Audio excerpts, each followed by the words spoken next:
अमर शहीद भगत सिंह विचार मंच की स्थापना हमारे पूजनीय स्वतंत्रता सेनानी स्वर्गीय श्री श्यामल राम जी भारतीय, जिन्होंने 16 साल की उम्र में देश की आज़ादी के लिए और जेल में वो कष्ट सहे थे अंग्रेज़ों के कि जिनकी कोई कल्पना नहीं कर सकता। और हरिजन बस्ती में स्कूल चलाई, जाति से उनको बहिष्कृत कर दिया, बंगी के नाम से पुकारा जाने लगा, लेकिन वो टस से मस नहीं हुए।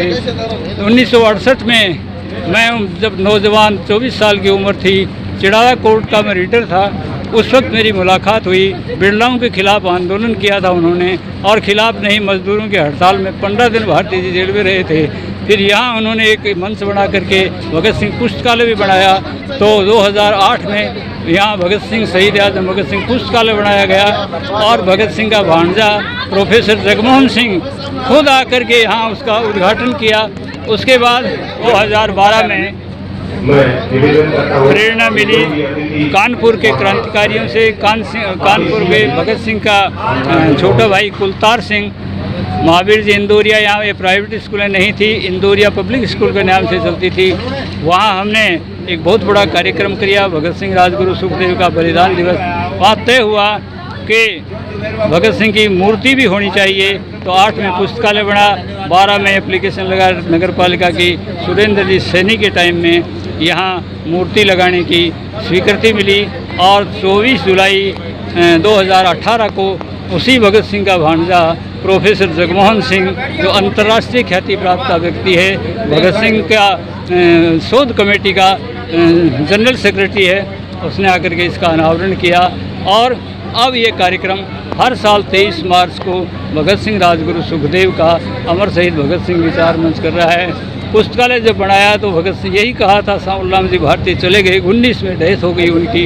तो उन्होंने एक बात कही थी, मुझे उस वक्त गोवर्धन सिंह निठारवाल को कोषाध्यक्ष बनाया था, और उसके बाद में ये कार्यकारी अध्यक्ष बनाया गया था।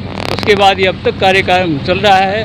लड़कों को जोड़ने का हम ये प्रयास कर रहे हैं कि सबसे बड़ी बात मैं जो आपसे कह रहा हूँ, इसलिए हम भगत सिंह के उपासक हैं कि भगत सिंह ने एक ही बात कही थी, और शायद आज के नौजवानों को इस बात का पता नहीं। भगत सिंह ने कहा था कि अंग्रेज़ गए, अंग्रेज़ों को अपने बिस्तर समेटने में केवल और केवल 15 साल लगेंगे, क्योंकि इस हिंदुस्तान की धरती पर 200 साल उन्होंने राज कर लिया है। वो डर गए, लेकिन ये गोरों की जगह भूरे काले शब्द का इस्तेमाल नहीं किया। कई लोग काला बोल देते हैं, भगत सिंह ने काला नहीं किया, हिंदुस्तानियों को भूरा शब्द कहा कि ये भूरे आ जाएंगे। और आज देश की परिस्थिति, ये भूरे लोग बैठ गए, 75 साल में इस देश का बंटाढार कर दिया। अंग्रेज चले जाएंगे, लेकिन हमें व्यवस्था बदलनी है।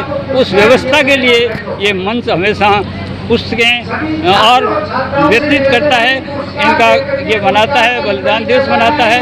और आगे भी अगर आप नौजवानों का सहयोग मिला तो भगत सिंह के विचार, आज एक सबसे बड़ी तमन्ना जो क्रांतिकारियों की थी, उसके परिवार की भी थी, और सब हमारी देशवासियों की भी थी, कि आज सब जगह बड़े बड़े लोगों के फ़ोटो लगते हैं, चाहे जी की छोटे छोटे लोगों के फ़ोटो जो ऑफिसों में लग रहे हैं, हर आदमी। लेकिन आज पहली बार जो है ये फैसला हुआ है कि पंजाब के हर कार्यालय में भगत सिंह का फ़ोटो होगा। ये सबसे बड़ी उपलब्धि जो है, ये ऐसे मंच जो हैं उनके द्वारा और आप लोगों के नौजवानों के सहयोग से ही ये संभव हो सका है। तो मैं यही कामना करता हूँ, आप सब लोग आए, आपका सबका स्वागत है। आप लोग हमारी मदद करेंगे, आप लोग हमें सहयोग देंगे, तो हम इस कार्यक्रम को और भी आगे बढ़ा करके और इसके लिए दूसरा कार्यक्रम तय करेंगे, ताकि हमारे नौजवान जो गलत दिशा में जा रहे हैं। भगत सिंह ने सबसे बड़ी बात कही थी कि अंग्रेज़ी शिक्षा जो है, ये शिक्षा हमें हमेशा पीछे ले जाएगी, इसलिए इसका हमें ये जगह जगह इंग्लिश मीडियम स्कूलें जो खुल रही हैं, ये बहुत बड़ी साजिश के तहत खुल रही हैं, और इस देश को टुकड़ों में बांटा जाने की कोशिश हो रही है। और इस देश को हर तरह से धार्मिक उन्माद फैला करके हिंदू, मुस्लिम, सिख, ईसाई, पारसी, इनके नाम से भाई को भाई से लड़ाया जाने की कोशिश की जा रही है।